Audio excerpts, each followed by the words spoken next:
Olá, seja muito bem-vinda a esse podcast que nasce nesse momento, depois de um tempo amadurecendo, estruturando essa ideia. Eu estou muito feliz e empolgada em dar início a esse projeto e já queria então te agradecer pelo seu tempo e atenção aqui com a gente.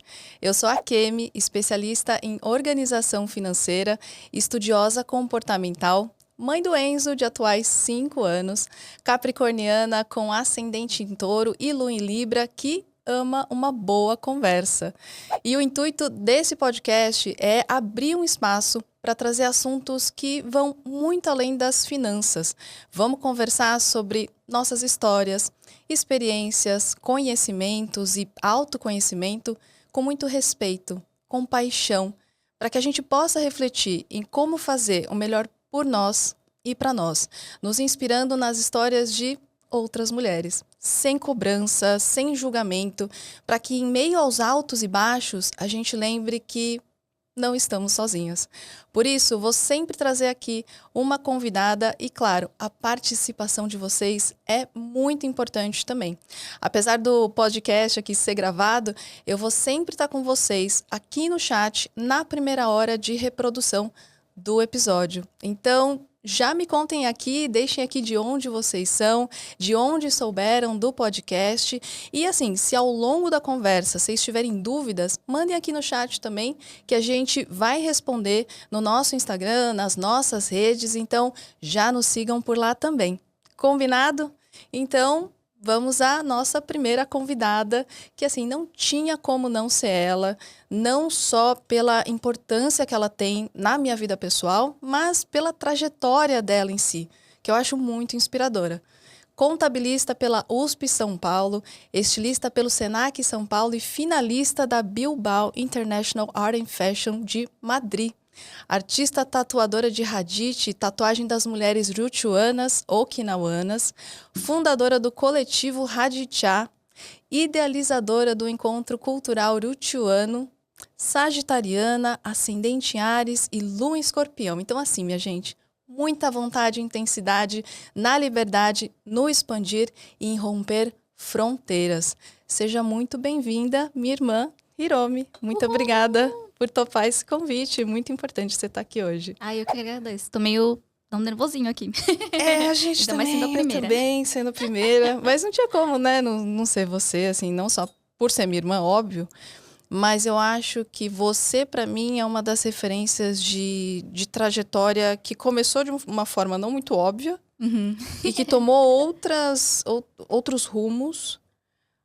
Mas que foi muito, assim, eu acho muito legal, por eu ter acompanhado tudo isso, de você ter amarrado tudo muito bem. E hoje eu olho e falo assim, gente, mas assim, fez tudo tanto sentido, então conta um pouquinho pra gente como você tá, como estão as coisas e conta um pouco como é que tá sendo essa trajetória aí. Tá sendo bem intensa, assim. E de parecer amarradinho, parece que foi meio planejado, mas não foi muito planejado, assim, né?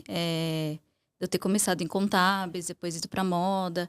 Moda era algo que eu já queria há muito tempo, assim, desde criança, né? Aí eu fui indo pra contábeis, acho que tem um... tem uma questão de segurança também, de você ir pra uma área que normalmente as pessoas não estão acostumadas a ir, né? Então, acho que com esse medo que eu acabei caindo em contábeis, sabe?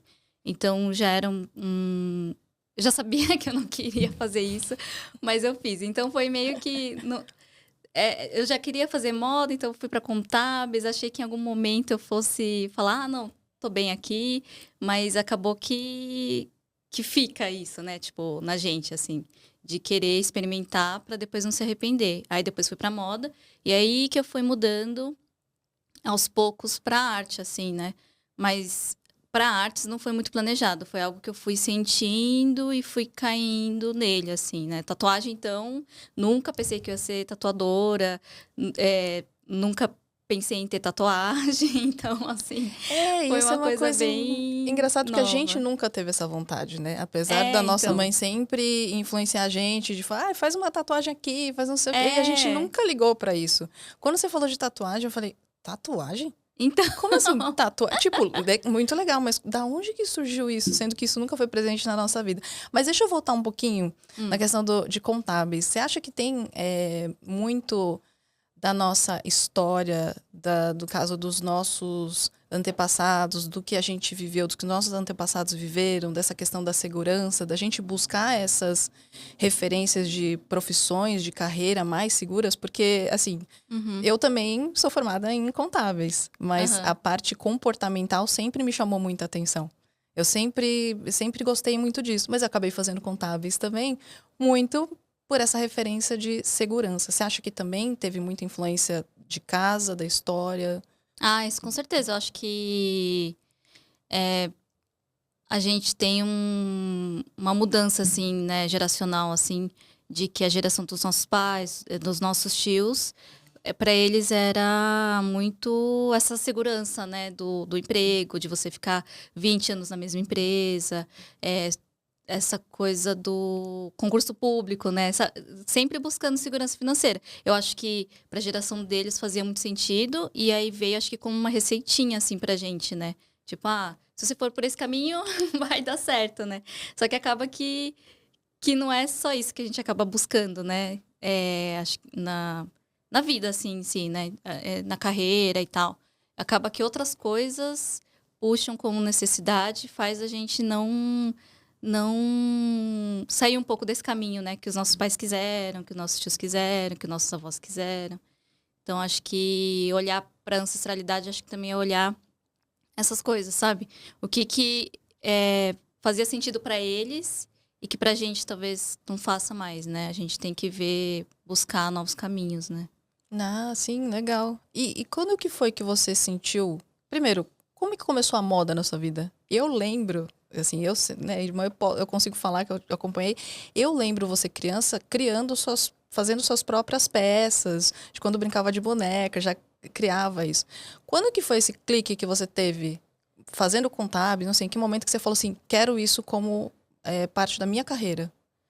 Então, eu lembro que eu era criança e aí tinha um caderno, assim, que eu comecei a ficar desenhando só roupa, assim, só roupa. Não ficava desenhando nem o corpo, assim, era só roupas diferentes, assim, que eu ficava desenhando. E aí eu lembro que é isso, né? Os adultos já ficam perguntando, tipo, que você vai ser quando crescer? Qual vai ser a sua profissão? E aí eu vi as outras crianças, primos, amigos, assim, eles já sabiam mais ou menos, assim, não que necessariamente eles mantiveram isso, né? Mas que eles já falavam, quero ser veterinário, quero ser advogado, quero ser médico, assim. E aí eu fiquei, não sei ainda o que eu quero. Mas aí desenhando aquelas roupas, assim, eu lembro que uma vez eu lembro exatamente, assim, da imagem, eu sentada na mesinha de centro em casa, assim, desenhando a TV na frente. E aí eu perguntei pra mamãe, assim, mãe, tem alguma profissão, assim, não lembro exatamente que palavra que eu usei, mas, tipo, tem alguma profissão que faz isso? Tipo, fica desenhando roupa, Ah, né? sim. Aí eu Aham. lembro que mamãe falou assim, tem, estilista.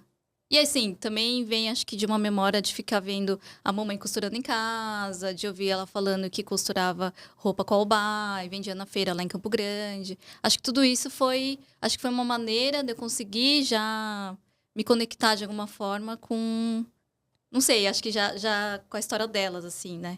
Então, quando a mamãe falou, eu fiquei com isso na cabeça. Eu lembro que eu era criança, aí passei a adolescência meio que pensando nisso, assim. Tipo, acho que eu quero ser estilista. Aí eu meio que vocalizava e eu via que era meio decepcionante para as pessoas, assim, em volta. Tipo, Porque era algo novo, era diferente daquela receitinha, né? mas tipo, você sabe que isso não dá dinheiro, ou que é um mercado difícil, Uhum. super competitivo e tal.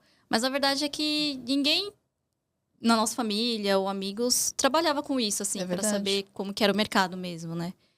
Então, acho que foi importante depois até... E também, tipo, pensando que aqui a gente, pelo menos na nossa geração, não sei como é que tá as gerações mais novas, eu acho que tá mudando um pouco. Mas a gente era cobrado já a entrar na faculdade direto do ensino médio, né? É verdade. E eu acho que a gente não tem... Eu, né? Eu não tinha essa maturidade de já decidir. Talvez eu já sabia o que eu queria, mas de, sabe, decidir, falar, eu quero fazer isso. E aí acabou que eu fui indo para contábeis e ali foi um momento também de amadurecer em outras coisas, né? Ter um primeiro emprego ali meio que naquele período. E aí depois que eu saí, ainda ficou batendo na cabeça, assim, do tipo... Acho que eu vou ter que fazer o curso para entender realmente como que é o mercado. Porque Aí eu fui percebendo que não tinha ninguém à nossa volta que trabalhava com isso, né? Você não tinha como pegar uma referência, conversar com alguém pra ver como é que era o mercado, nem nada. Você teve que dar cara a tapa mesmo. E aí eu pensei, bom, acho que o caminho que eu sei é fazer um curso de faculdade, né? E então deu 1 ano, assim, entre eu me formar em contábeis, continuar trabalhando na área e tal, e decidi então fazer a faculdade de moda. Aí na faculdade de moda que eu falei, nossa, isso aqui foi totalmente diferente do que, tipo, eu me sentia fazendo as aulas de contábeis, né? Tipo, desde o primeiro dia da aula de contábeis, eu já sabia que era muito chato, né? Quando eu fui pra moda, o primeiro dia de aula, que não era necessariamente relacionado à moda, mas já estava na área de humanas mais, assim, foi muito... Eu falei, nossa, é isso, sabe? Tipo, tô curtindo, assim, muito. Mas também, depois que eu fui entendendo, indo pro mercado, fui entendendo que é um mercado que é um pouco mais parecido até. Tem essa coisa de escritório, essa coisa de carreira. Você vai subindo, né? Você pode entrar numa empresa como estagiário, dependendo do ramo que você vai pegar, e você vai crescendo lá dentro. É até mais quadradinho, assim, né? Mas o que pegou pra mim foi muito o ambiente, assim, de moda. Pelo menos o ambiente que eu trabalhava, assim. E aí, foi por isso que eu saí, né? E aí, resolvi pensar ali um tempo. E aí, que eu fui caindo na área de artes, que foi um lugar um pouco mais difícil em relação à adaptação. Porque eu vinha num ritmo, assim, mais certinho, né? De CLT, de horário para entrar, horário para sair, de ter um período definido para férias. Então... É uma experiência que você não teve até então, né? Então, você estava vindo de, tipo, parte... Eu lembro de banco. Isso, E aí vem toda aquela coisa bem quadradinha mesmo, né? Bem CLT, aquele ritmo que, tipo, a gente conhece de mercado corporativo mesmo. E aí, quando você entra com a parte da arte mesmo, então vem um outro momento, né? É um outro uma momento. mudança muito, assim, bem diferente para você de tudo, né? De ritmo, de tudo. E eu acho que também tem isso, assim, de... Até então, eu também não tinha uma referência dentro da família, assim, muito... na área de artes, né? E é um caminho muito, assim, que você vai traçando, né? O que você... é um pouco, assim, dá mais liberdade, mas ao mesmo tempo meu Deus, o que eu faço com essa liberdade, né? Sim, é verdade. Então, foi muita dificuldade da adaptação mesmo. Porque eu acho que, como a minha dinâmica era muito uma dinâmica de conseguir obedecer, sabe? Receber ordens e fazer, né, aquilo que me pediam. Então, quando eu fui para essa nova área, foi um caminho de liberdade que no começo foi muito difícil, assim, de eu entender que, na verdade, toda aquela dinâmica estava dentro de mim. E aí fui tentando me rever para conseguir me entender que não, é outro ritmo. É você quem dá esse ritmo, né? E é difícil você se dar esse ritmo, sendo que todo mundo até então te dava esse ritmo no trabalho, né? E até eu sempre fui muito workaholic, assim. E aí, quando eu fui para esse lugar de estar sozinha, aí comecei a me pegar a não ter limites também, sabe? E aí é muito mais difícil, porque você não tem um lugar, um escritório para ir, né? Então, o trabalho não tá num lugar específico, ele tá em você. Exato. Então, foi bem difícil. Não que hoje eu seja uma pessoa super tranquila, né? Eu sinto que eu sou mais acelerada mesmo, assim. E que agora eu vejo que eu trabalho melhor com várias coisas acontecendo ao mesmo tempo, né? Sim. E não também que eu faça todas as coisas bem. Eu acho que se eu tivesse uma coisa só, eu ia ficar procrastinando, ia ficar meio chato, e ia chegar uma hora que eu não ia querer mais, ou ia acabar não concretizando, sabe, esse projeto. E aí, quando eu tenho vários, eu sinto que vai tudo meio mais ou menos, mas pelo menos tá andando, sabe? Mas eu acho interessante porque, assim, ouvindo a sua história, ouvindo toda a trajetória, é muito legal ver que, assim, essa coisa de trabalho e carreira, a gente vem de uma geração que é mais quadradinha mesmo, né? Uma geração muito dessa coisa do salário fixo, ou tipo, você tem aquele salário todo mês, SLT, concurso público, tudo, você tem uma garantia, né? Digamos assim. E aí a gente vem querendo fazer outras coisas diferentes em outros mundos, se descobrindo também nisso, indo para lugares seguros, mas depois falando, eu não acho que não é por aqui não, vou fazer outras coisas. E aí tendo que se conhecer nesse processo todo como você, não influenciada também por uma geração, pela criação e educação que você recebe e pela nossa história, mas muito se conhecendo como você, ok, eu não tenho influência de assim, mais ninguém, tem ninguém me falando o que eu tenho para fazer. Como que eu faço isso acontecer? E eu acho que a gente, eu falo pela gente, porque, né, enfim, é a mesma família, mas eu acho que a gente não teve esse contato que, na verdade, os nossos avós tiveram uma dinâmica mais assim. Sim. Sem ter alguém falando que era para fazer, porque eles faziam o trabalho acontecer. E aí, para quem não sabe, ela estava falando, a Hira me falou sobre Obá, né? E Obá é a nossa avó, a gente fala avó, né? Para isso. A gente usa o termo avó, né? Desculpa, Obá. E aí a Obá, tipo, a gente não teve esse contato com ela já grande para virar para ela e falar assim, como é que faz? Como é que vocês faziam? Como é que era essa dinâmica? Como que vocês organizavam? Então é muito difícil, né? A gente conseguir se colocar agora nesse período que a gente não tem essa referência, tanta referência, assim, mesmo com tios, mesmo tendo algum outro que a gente pode até ter, acho que essa referência, alguns familiares, mas eu acho que no processo todo acaba sendo sobre você. Independente das referências, acaba sendo você colocando, né, essa dinâmica. E como que foi, até já partindo para essa parte da arte, da tatuagem, como é que a tatuagem chegou para você? Então, eu tava... É isso, né? Já tinha saído da área de moda, tava ali pensando como que eu ia fazer, assim, né? Com a carreira e tal. E eu tava pesquisando sobre... entrando um pouco na pesquisa sobre Okinawa, né? E aí foi bem... calhou de ser mais ou menos na época do Tushibi, né? Da mamãe. Que é esse aniversário que tem de 12 em 12 anos, né? E da mamãe foi 72 anos. Isso foi no começo de 2020. Que é o importante pra gente, que na verdade, um marco muito importante para, no caso, aqui pro Brasil, são os 15 anos, né? Tem os primeiros 15 anos, né? Que tem essa festa de 15 anos de debutante. Eu não sei se isso ainda tem. Acho que tem, mas não sei se, né, com a mesma... como era antes. Mas aí pra gente acontece de 12 em 12 anos como se fossem marcos, né, da vida. Então, 12, 24, 36. E no nosso caso da nossa mãe foi aos 72 anos dela, né, na festa dela. Foi 72 anos dela. E também desses 12 em 12 anos tá relacionado ao signo chinês, né? Então, a cada 12 anos é o seu signo. E aquele ano era o ano da mamãe, que era o signo do rato, né?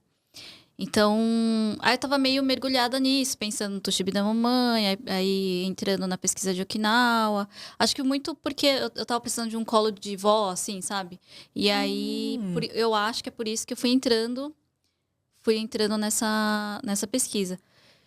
E aí, eu tava fazendo já curso de desenho, né? E aí, a nossa prima, né, a Fefe, ela coordena lá o coletivo Autonomia ZN, que é um coletivo na Zona Norte de São Paulo. Eles fazem um trabalho super legal, assim, de agrofloresta, né? E aí ela chegou pra mim e falou assim, prima, por que você não faz um desenho pra estampar os paninhos de cera aqui que a gente distribui nessas cestas, né, de produtos? E aí eu fiquei assim, e era aquilo, né, de você estar acostumada a receber ordem e executar. E aí eu falei, mas que tema, né? Porque até então eu não conseguia criar desenho, né? Eu só conseguia fazer desenho de observação. Então, tipo, desenha esse copo. Então, desenhava esse copo. Não também que eu desenhava super bem esse copo, mas eu só conseguia desenhar aquilo que eu via, né? Já pronto, eu não conseguia criar um desenho. Aí ela falou assim... Aí eu falei pra ela, mas tem algum tema? Ela falou, faz sobre feminismo, mas desenha o que você quiser.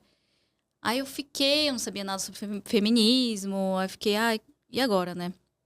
Aí eu coloquei no Google, assim, como eu tava pesquisando sobre Okinawa, eu coloquei Okinawa, mulheres, pra ver o que aparecia.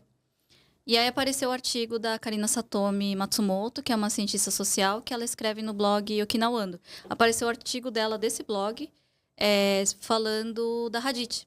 Então, a Hadith, a tatuagem das mulheres okinawanas, acho que é assim o título. Aí eu abri ali, fiquei tatuagem das mulheres de Okinawa e várias fotos assim nesse artigo, e fotos coloridas e tudo meio saindo do estereótipo, assim, né? Porque elas são mulheres mais velhas, né, nessas fotos, e elas estão com kimono, estão com um traje mais tradicional, mas aquela tatuagem muito forte nas mãos. Que é algo que a E gente nunca soube, né, né? a A gente gente nunca nunca soube. viu, né? Mamãe nunca tinha ouvido falar, e mamãe sempre foi, até hoje, assim, ela tenta passar muito da cultura Kinawana pra gente, né? De comida, de ter Rinokan em casa, né? O altar perto do fogão. Ah, então, fala só um pouquinho da questão de Okinawa, porque as pessoas olham pra gente e tem aquela dúvida, né? Ah, você é japonesa, coreana, chinesa, né? Mas Ah, aí, porque... Aí vem aquela dúvida do tipo, ué, mas Okinawa? o que é Okinawa, né? Onde é Okinawa? Mas não é Japão? Então só conta só rapidinho, né? Onde fica Okinawa, de onde é a nossa origem, né? Hoje essa região, que é um arquipélago, né? São várias ilhas, tem acho que em torno de 140 ilhas. Hoje chama Okinawa, ela fica no leste asiático e ela tá entre Taiwan e o Japão, né? Hum. Então ele fica bem comum ligando essas duas regiões.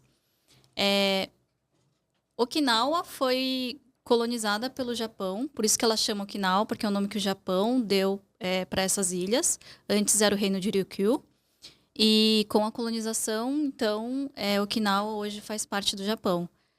Mas tem toda a sua complexidade de ser a província mais pobre do Japão e de ter uma outra cultura, tinha suas próprias línguas e elas foram apagadas, foram proibidas pelo governo japonês. Então, inclusive a proibição da própria tatuagem, né? Com com a colonização no final do século XIX, aconteceram várias proibições para que o povo de Okinawa ficasse mais parecido com o Japão. Então, Sim. nisso, as tatuagens também foram proibidas, né? Várias coisas foram proibidas. Era como se, tipo, deixe de ser quem você é e passa a ser o governo japonês dita, né? Porque quando fala de Okinawa, eu acho interessante que as pessoas, quem sabe, quem conhece, fala assim, ah, é o Caribe do Japão. E é isso Ah, que se sim. sabe, né? Ou fala da base militar, né, americana, e é só isso, né? Mas assim, tem tanta coisa. E eu acho que esse seu resgate tá sendo muito importante para mim também. Uhum. Porque eu tô me redescobrindo como mulher em várias, enfim, várias áreas da vida, em várias funções, mas também podendo resgatar essa história. De falar, poxa, mas tá, da onde que eu vim? Né? Uhum. E aí acho que você conseguindo falar mais sobre isso, você comunicando mais, mostrando mais, é mostrar um lado ali de Okinawa que, tipo, pouquíssimas pessoas acabam conhecendo. E aí eu te perguntar, você trouxe umas imagens, né? Vamos ver um pouquinho das imagens, até para as pessoas poderem ver um pouquinho melhor sobre... para verem bem, né, o que que é, quem são as mulheres okinawanas, a Hadith, as tatuagens. Acho que vai ser legal para mostrar para o pessoal como é que... E até para a base de estudo, né? Como que foi tudo isso. Ah, então, a Hadith, ela como você falou, é a tatuagem ancestral, né, das mulheres Uchuanas, Okinawanas. Então, é isso, né? Na verdade, a tatuagem, ela existia justamente antes de virar Okinawa, né? A gente fala Okinawanas para ser mais fácil das pessoas entenderem a localização dela no mapa e tal. Então, assim, só para explicar, a tatuagem ancestral de tatuagem não ancestral, né? A tatuagem ancestral, ela tem momentos certos para acontecer e ela tem os símbolos que são escolhidos, criados e tem os significados em coletivo, assim, né? Então, uma comunidade meio que define aqueles símbolos e também define os momentos que isso vai acontecer. Não que seja exatamente rígido, né? Mas é um pouco mais coletivo. A tatuagem não ancestral, ela é mais individual. Então, Ah, entendi. é muito a pessoa Que escolhendo o próprio tá. desenho. É personalizado, né? Tem em alguns em alguns casos, tem muito essa coisa da exclusividade. Então, de ser um desenho que é só para a pessoa, que ela escolheu do jeito que ela quer, no momento que ela quer, com significado para ela, né? Uhum. Então, é muito o indivíduo. E na tatuagem ancestral é muito a comunidade, né? Legal. Então, a tatuagem da Hadith, no começo, lá no século XV, quando tiveram os primeiros registros sobre a Hadith, não necessariamente eram as primeiras tatuagens mesmo, porque tatuagem na pele, ela vai se... a pele se perde, né? Ela se desfaz, então fica muito difícil sim. você datar quando foi a primeira vez que teve essa tatuagem. Então, nesse começo, assim, desses primeiros registros, o que se falava é que elas eram num grupo fechado entre as sacerdotisas, né? No reino tinha essa divisão, assim, que os homens ficavam mais na política e as mulheres mais com poder espiritual, mas como complementar, né? Um complementando o outro, assim. Então, era feito nesse grupo de mulheres, né? Fechado, e segundo a pesquisa do Brandon Ufugusco, que é um Okinawano do Havaí, né? Ele fez uma pesquisa tentando relacionar as tatuagens da Polinésia com a Hadith. E aí, nisso, ele viu que essa tatuagem no começo era uma forma de transmitir o poder espiritual feminino para as novas gerações. Então, através da tatuagem, como um processo iniciático, assim mesmo. Então, nesse começo, por isso que eu trouxe essas duas imagens, né? Que essa primeira imagem da esquerda, ela é da tataravó da Marina Mayumi, que é uma das que eu tatuei. E aí parece, pela roupa, né? Essa manga comprida, o jeito que ela tá, parece muito que ela era uma sacerdotisa, né? Que se chamava Noro, né? Então, eu trouxe essa imagem para mostrar que com o tempo, conforme foi mudando esses significados e tal, não necessariamente se perdeu esse elo com a espiritualidade. E aí, assim, com a invasão de Satsuma, essa tatuagem, né? Porque essas sacerdotisas, elas se espalham por todas as ilhas. E então, essa tatuagem começa a chegar em todas as ilhas e chega, então, no lugar comum. Então, muda... não necessariamente muda, mas adiciona a tatuagem que elas começam a fazer conforme vai mudando as fases da vida. Aí, por isso que eu trouxe essa segunda imagem da direita, né? Que eu acho que é um pouco isso, assim. Não tem muito... interpretando a imagem, assim, olhando de fora. Não é como da esquerda, de algo mais cerimonial, mas algo mais casual.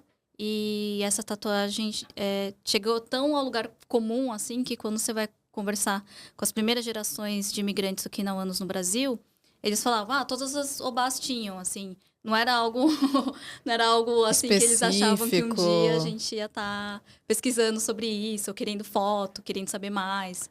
Por isso que é mais difícil também acessar os significados e tal. Assim, saber o significado mesmo é super difícil por conta da proibição que teve. E não só disso, né? De ter virado algo comum. Mas porque teve essa proibição. E quando tem a proibição da prática e você criminaliza, não só você deixa que aquilo aconteça, né? De ter as sessões de tatuagem. Mas você deixa com que as pessoas falem sobre isso. E a nossa história está muito na cultura oral, né? Na história oral. Então... não só ter perdido a língua, né, ter sido proibida a língua, você proíbe uma prática, você perde essa passagem, essa conexão de conhecimento de geração para geração. Que interessante. Então, assim, já explicando, né? Muita gente vem para mim falando, qual que é o significado e tal. Gente, faz parte, infelizmente, da nossa história que a gente não saber tanto significados, os símbolos e tal, porque... acabou aconteceu perdendo essa proibição. Uhum. Então, não teve... Por exemplo, para eu ser Hadithá hoje, ser tatuadora de Hadith, não teve uma pessoa que era Hadithá e, sabe, nesse elo e poder me ensinar as coisas. Por isso o resgate, que é quase uma recriação, né? Pra gente tentar ali encontrar migalhas, encontrar pecinhas de quebra-cabeça, assim, para remontar essa prática, né? E você acha que nesse processo de você resgatar né, essa história, resgatar a Hadith, e aí você vê ter toda essa conexão, esse contato com a nossa história, você também estava se resgatando ali? Acho que pra mim foi uma forma de me reconstruir. Porque olhando essa história da tatuagem e olhando a história delas, eu consegui me identificar. Eu acho que é por isso que me pegou tão forte. Porque quando eu fiz esse desenho pra Fefe, né? Voltando, né? Quando eu vi aquele blog e fui fazer o desenho pra Fefe, aí eu fui entrando num, No num mundo, buraco né? sem fundo, assim, de tipo, só ficar pesquisando Procurando. isso, inclusive até hoje, assim. Então eu usava muito, no começo, muito como a Hadith como referência para os meus trabalhos, né? Para fazer uma outra coisa, né? Tipo, usando um outro tipo de linguagem. Até que chegou numa mentoria de arte, e aí os mentores falaram, por que você não vai pra pele, né? Mesmo, assim. E aí eu fiquei pensando, falei, nossa, eu mesma tava jogando, né? Colocando essa prática como algo do passado. Como algo que Por que não já... trazer isso para agora, né? Para Por essa que não trazer geração? pra agora? Na verdade, porque eu tinha muito preconceito de olhar pra trás achando que era tudo muito conservador, né? E achando que as coisas já eram dadas, né? Tradições são prontas, são imutáveis. E olhando pra trás, fui vendo que não, né? A tradição, ela é algo que flui, ela é flexível, ela só faz sentido porque ela vai mudando. Foram muitas quebras de padrões, né? Uhum. É Muitas tipo, era quebras de poder padrões, resgatar tradições e padrões, mas quebrar padrões e aí, enfim, criar novas tradições e é muita coisa, né, para você poder resgatar e poder É. trazer isso para você. Porque eu já falei isso para você e eu acho importante trazer aqui também que nesse resgate que você tem feito, eu acho que de uma vida toda também, eu acho que eu nunca te vi tão conectada, tão assim, viva, sabe? Não sei, é Uhum. uma luz, é uma energia.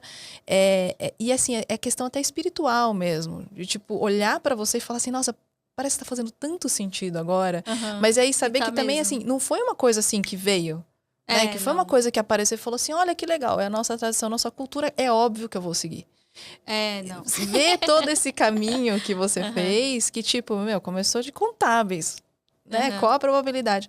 E ter todo esse caminho que você fez de moda, arte e chegar aqui é muito legal poder ver que tipo, agora fala, nossa, faz muito sentido. E você trouxe outras imagens também, né, do seu trabalho, de como que você faz.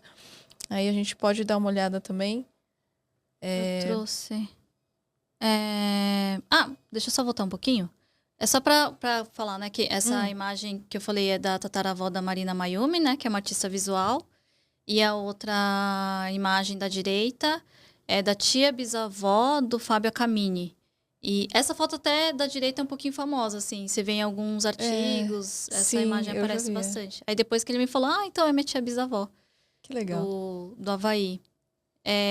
Aí só fazendo um parênteses, né, que eu acho que a tatuar a Hadith, uma das coisas que acho que faz me preencher é estar em contato com as pessoas. Aí que eu fui descobrindo que o que faz muito sentido pra mim, eu preciso de gente em volta, eu não consigo trabalhar sozinha. Eu vejo que eu fico um tempo trabalhando sozinha, já me dá um tilt, assim. Eu preciso de gente em volta e eu preciso ouvir história, sabe?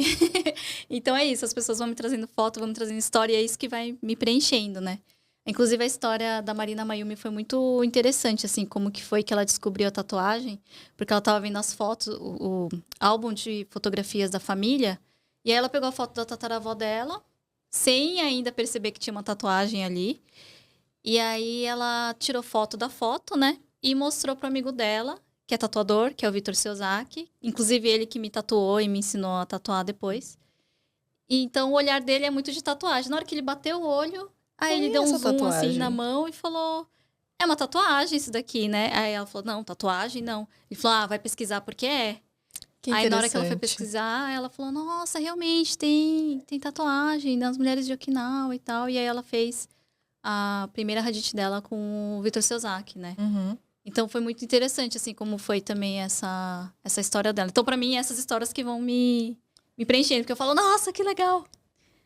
E como isso vai Que legal, acho muito bonita essa conectando com tantas foto. outras histórias. E Legal, né? é legal que, tipo, você achava que ia ser uma tatuagem e virou, tipo, muito além disso, de uma troca, de conversas, de poder Sim. enriquecer ainda mais toda essa história através de outras pessoas que podem trazer outras É, histórias. E aí sim. vai, acho que conectando muito mais, né? Vai. E também eu comecei a perceber, porque eu tenho hiperidrose, né? Tipo, praticamente meu corpo inteiro transpira muito. E aí eu comecei a perceber que, putz, falta essa coisa do toque, né? Porque eu tento não encostar nas pessoas e também fazer com que as Ah, pessoas não me sim. toquem. Só que na tatuagem eu fico lá durante 3 horas Nossa, em 3 horas, contato, né? sim. Assim, em média, normalmente, assim, dá mais. Já chegou Dependendo a. da conversa, aquelas, né? Depende de Também como. dos Dos detalhes. detalhes e tal. Mas eu fico pelo menos 3 horas com a pessoa conversando, ou assim, né, em toque, assim. E aí eu fui vendo como que isso também é importante pra formação da gente, né? De Que poder ter coisa. empatia, essas coisas. Eu tava lendo, assim. Não sei se Não, também faz li coisa, muito. uns Não, artigos mas faz muito informais. sentido, porque a gente acaba se desenvolvendo muito através de todos os sentidos, né? É, E aí você ter essa conexão de tipo, como que, né? Radite, tatuagem, aí a conversa com as pessoas ia te levar a pensar sobre a sua hiperidrose, que para você sempre foi uma questão, né? Eu sempre lembro, foi. sempre foi uma questão. Então, chegar nesse nível, ó, que legal, né? Tipo, de É. ter todas essas experiências, assim, nesse nível, sabe? Que E é legal. muito É essa coisa da toque, mão, né? né? O toque, é. Então, como eu fico de luva, então eu fico à vontade, assim, também de fazer a tatuagem, né? Então, explicando a técnica, né? É uma técnica totalmente manual, que era a técnica que elas usavam, né? Não tinha maquininha na época. E, assim, da tatuagem manual, tem várias formas de fazer uma tatuagem manual. E uma das formas é o hand poke. E esse hand poke, vários povos também usavam hand poke, usando Hum, materiais diferentes e tal, mas a técnica meio parecida com isso, que é ter alguma haste, né? A agulha presa a essa haste e fazendo manualmente, né? Molhando a agulha na tinta e fazendo ponto a ponto, assim. Então, do que você usar uma maquininha que hoje que a gente acaba conhecendo mais, que tatuadores fazem no geral, você tem essa haste e vai fazendo, mas seria a mesma técnica na questão de vir com a pintando com a agulha e agulha e vim, pintando, e molhando com a marcando. tinta e fazendo assim ponto a ponto, né? Tá. É, então, então demora muito, assim, né? Por isso que Pra fazer o ponto a ponto, para fazer imagino. ponto a ponto. Ah, que legal. A Isaac foi até. As 2 sessões da foto foram feitas em Campo Grande, né? Isso também foi algo legal, em Campo Grande, Mato Grosso do Sul, porque eu acho que fazer essa pesquisa do resgate da Hadith e olhar para a ancestralidade não era só olhar para Okinawa, sabe? Mas também olhar para Campo Grande, que era onde os nossos avós estavam, né? Grande Onde parte da nossa família tá a grande lá. parte da nossa família tá lá, a mamãe nasceu lá, papai cresceu lá. E era uma viagem que fazia muito tempo que eu não fazia para ficar bastante tempo, assim, sabe? Para visitar a família. Então, ano passado, quando eu comecei a Hadith, em conversa com uma amiga, aí eu fiquei, acho que a gente tem que ir para lá, né? Ir para Campo Grande. E aí que começou a voltar essas viagens para lá. E eu achei importante também, porque é isso, né? A nossa família não parou de migrar, né? Os nossos Verdade. avós vieram de Okinawa, tanto da parte do papai quanto da parte da mamãe. E mesmo os nossos pais eram de outra cidade, de outro estado, e vieram Pra para São São Paulo. Paulo.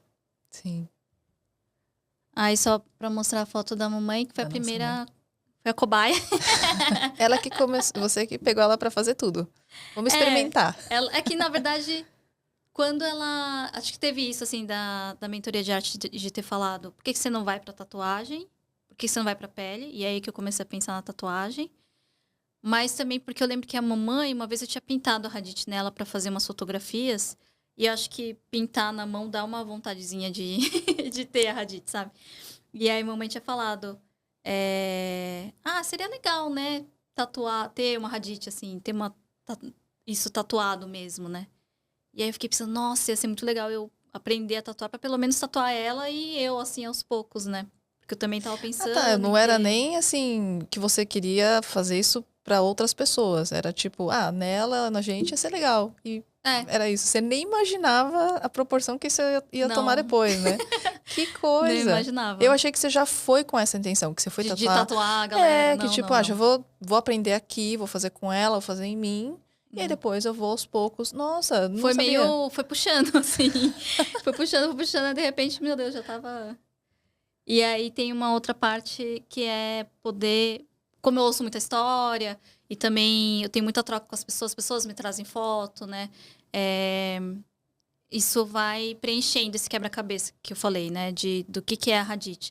Aí uma forma de retornar isso para a comunidade é poder levar essa prática para mostrar o que é tatuagem para as pessoas, então ficar tatuando ali em eventos da comunidade. E também essas mini exposições que eu comecei a fazer para levar os símbolos, levar um pouco de informação que eu fui colhendo. E também compartilhar pesquisas de outras pessoas, né? Como da Karina Satomi, mas também da Laís Mioaiga, que ela, na dissertação dela de mestrado, ela fala sobre a Hadith. Ela colhe depoimentos aqui no Brasil. Enfim, tem a Naomi Asato, que fez um documentário que as 2 primeiras partes, ela fala sobre Hadith em relação à fotografia, que foi muito importante para conseguir ter a leitura sobre as fotos que eu estava recebendo e as fotos que eu estava vendo na internet, né? Nossa, aí você foi criando mais um contexto mais coletivo, né? Ah, sim.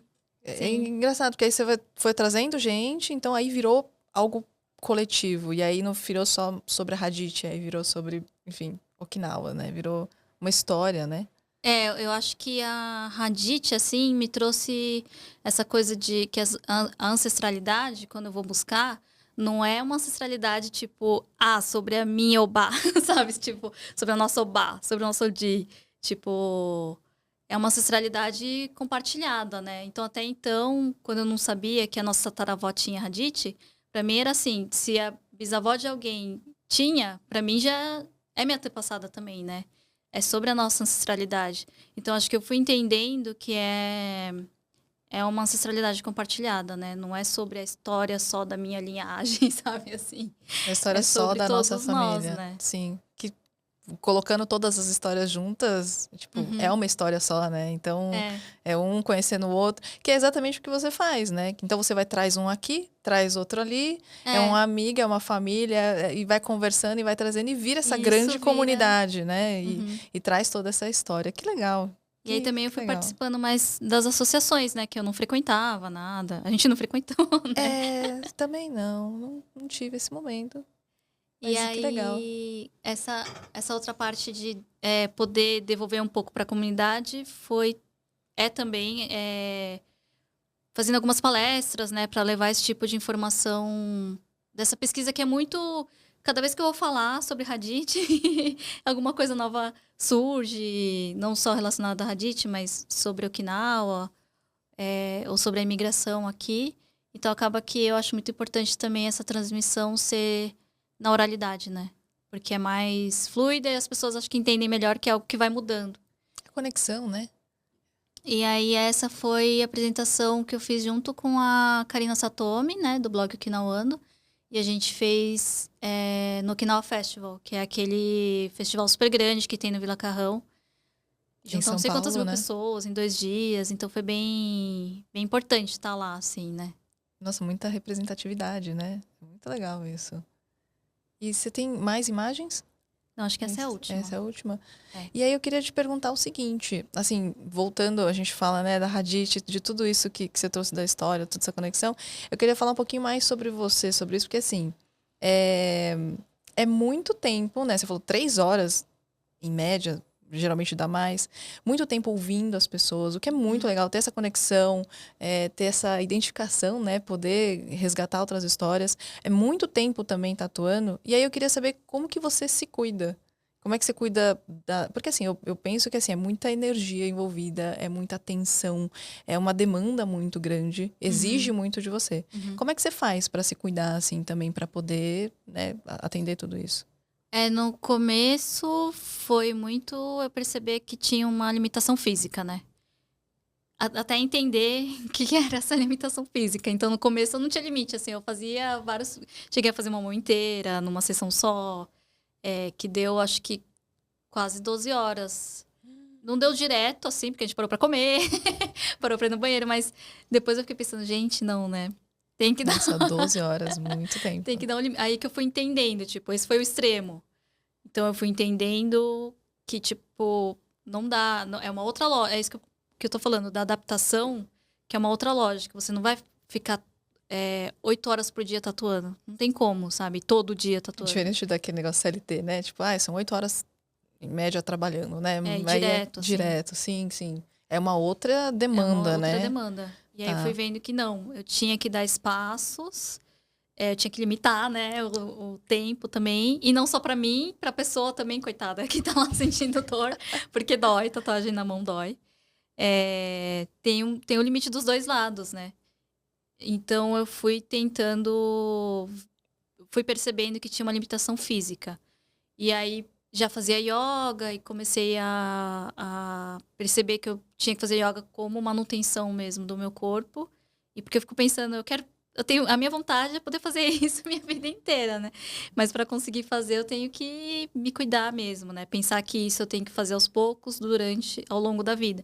E não tentar Com muita com muita intensidade. intensidade fazer, assim, porque senão eu vou. Pra ficar Meu corpo não vai- sustentável, né? Sim. meu corpo não vai aguentar. E aí eu fui conseguindo equilibrar, achar esse equilíbrio, então, fisicamente, né? Agora tem um outro limite que eu fui entender no começo desse ano, que é o limite emocional. Então, não necessariamente que eu fico sensibilizada, assim, de que o meu limite é sempre o mesmo, né? Cada dia eu tô de um jeito. E isso também eu só fui entender esse ano. Então, tiveram algumas histórias que me bateram, assim, muito forte, que eu tive que parar para pensar sobre aquilo e digerir, assim. Sim. Porque é isso, né?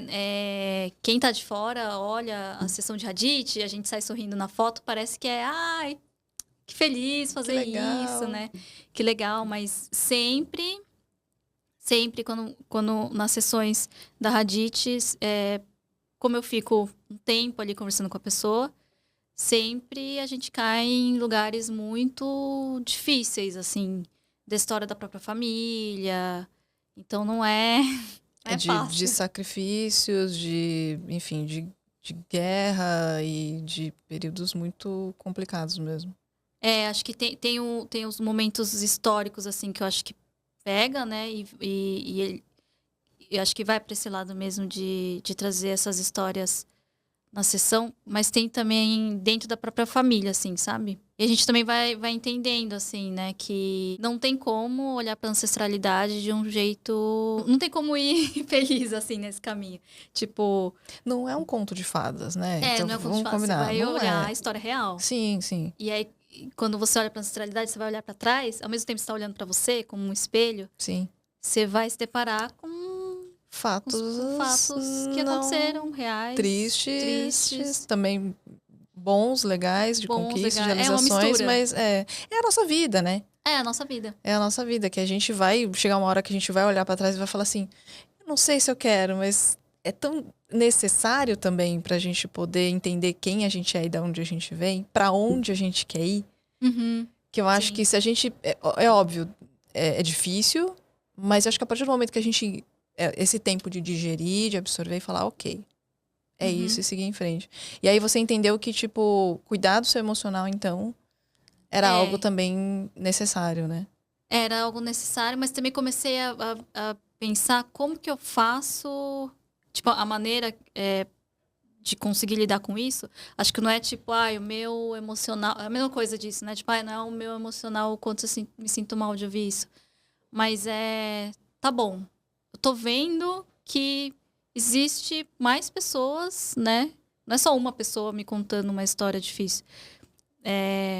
Enfim, em meio a tantas outras histórias misturam, né, as sensações. Mas tem já tem um certo número de pessoas que eu vejo ali que passaram pelas mesmas coisas. Será que a gente não deveria fazer algo, tipo, alguma ação dentro da comunidade para, sei lá, conversar sobre isso? Acho que é isso que tá me fazendo lidar com esse lance do emocional, sabe? De poder fazer essas trocas com outras pessoas também. De poder falar dessas questões também com outras pessoas, é isso? Não, eu acho que a conversa e ouvir, eu comecei a me ver como também uma pessoa com uma escutativa, né? Interessante. Que eu acho que já é muita coisa, né? Você tá ali escutando. Às vezes a pessoa só quer alguém para escutar mesmo, né? O que ela tem para falar. Sim. Mas também eu tava vendo que o lugar de escuta você vai ficando em você, isso, né? Aí eu fiquei pensando como que eu coloco isso para fora. Externaliza. Então seria entender que ações pequenas, assim, que seja, né? Mas que ações que eu posso fazer, que tá ao meu alcance para no coletivo, né? Como que eu jogo isso para a comunidade pra gente tentar, de alguma forma, assim, conversar sobre isso ou lidar com isso, sabe? Porque o problema de cada um não é individual, né? Ele é um problema coletivo. Sim. Ele é um problema de todos, né? Assim como também todas as outras sensações, emoções, enfim, é tudo muito compartilhado. Então... E é muito legal poder saber também que você não tá sozinha, né? Porque é muito sobre isso, né? Então, o intuito de abrir também esse espaço, esse podcast, foi muito por isso. Porque eu também tenho as minhas questões, também tive todo uma trajetória. E aí saber também que eu pude contar com muita gente, de conversar, mesmo que seja por WhatsApp, DM, de Instagram, enfim. Poder saber que eu não estou sozinha, essa parte emocional, tipo, ajuda muito. Porque você fala, poxa, eu não tô sozinha. Tem outras pessoas passando pelo mesmo. E mesmo que você não tenha a solução, não tenha, tipo, agora, beleza, a gente vai fazer assim, vai resolver a nossa vida. Não. Mas só o fato de estar junto, a comunidade, né? Eu acho que esse senso de comunidade é muito legal. E aí, assim, a gente já chegando aí mais pro fim do podcast, poderia ficar aqui muito tempo falando com você, porque, né? Minha história também. Parte da minha história também. Mas eu queria fazer só um adendo aqui para a parte das finanças. Que a gente, né, falando um pouco de finanças, assim, como que você sentiu a parte das suas finanças? É lógico, você não precisa falar de valor nem nada, né? Mas assim, como que você sentiu esse movimento das finanças conforme essa sua trajetória também?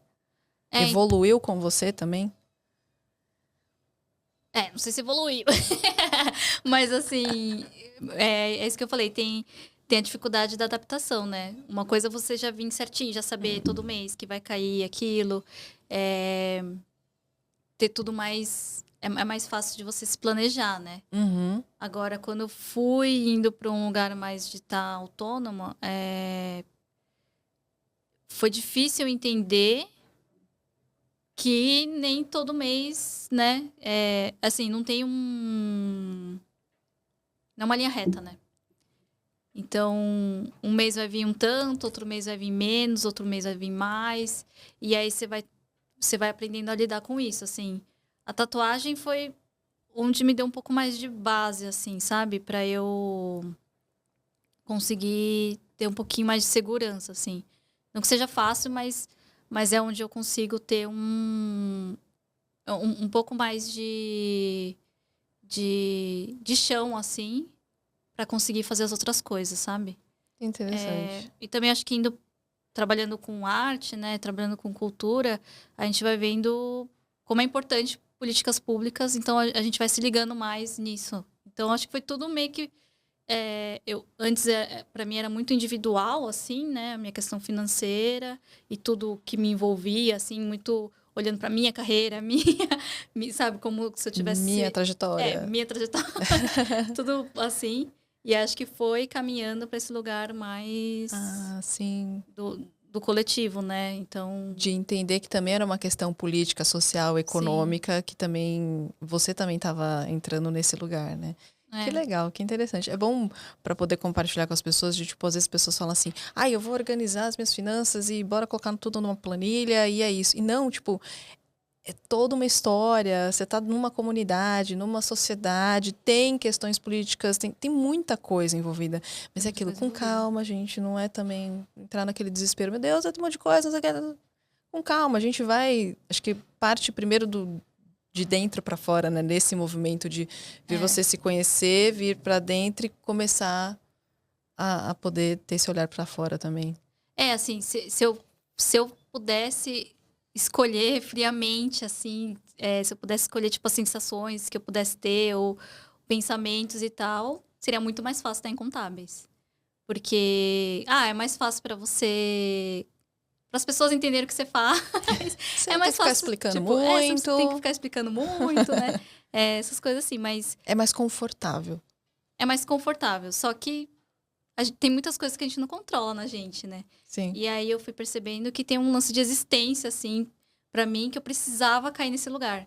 E aí, tipo, Que é bate isso na parte da liberdade de novo, né? que bate na parte da liberdade. Então, hoje, pra mim, é muito importante eu conseguir poder levar meu trabalho comigo, sabe?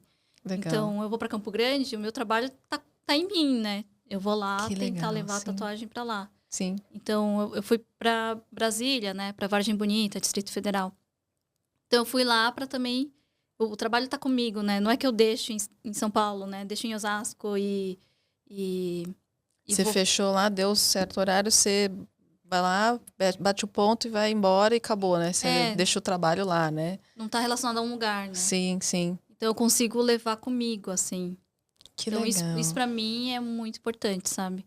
Mas também, ao mesmo tempo, você tem que lidar com isso, né? Com Essas variáveis. com essas variáveis. Mas que eu acho que Vale a pena. vale a pena. Assim, A gente tem acompanhado. É que eu também não quero estar aqui pra falar assim... Gente, vem que vai dar certo, sabe? Assim, Aquela coisa não romantizada, quero... tipo, olha, gente, tá tudo certo. Não, mas eu acho que esse papo, acho que foi muito importante pra gente poder... Para as pessoas poderem ver isso. Que não foi do nada. Porque é muito fácil hoje com as redes sociais, eu acho, da gente bater o olho e falar, nossa, aquela pessoa é bem-sucedida, aquela pessoa tá feliz, olha que família linda, olha que pessoa que tá sempre... E não é, né? Então, eu acho que eu precisava, por exemplo, muito de um espaço como esse para poder trazer para cá as conversas que eu tenho com as pessoas no paralelo, no offline. Que eu olho e falo assim, gente, olha essa história. E eu acho tão rico de virar a pessoa falar assim, puxa, eu tava com muito medo. Mas não fazia sentido eu ficar lá. E aí eu, tipo, não tá as mil maravilhas não, mas tô indo, entendeu? E tá fazendo sentido. Não tá, mudei de caminho também. Então eu acho muito legal poder trazer isso. E eu queria te agradecer muito por você ter topado esse convite, porque eu sei que para você também é um desafio dessa parte pra gente, né? A gente, com a nossa história e a nossa origem, é difícil essa parte da comunicação, né? A gente muito sempre muito contido, uma tradição muito de mulheres muito mais contidas, mais para dentro, assim, mais, né? E aí poder trazer um pouquinho mais da gente, acho que em comunicação mesmo, em falar, em poder comunicar mais, eu acho que isso é muito importante, então queria te agradecer. Eu sei que você está com uma tour internacional aí por vir.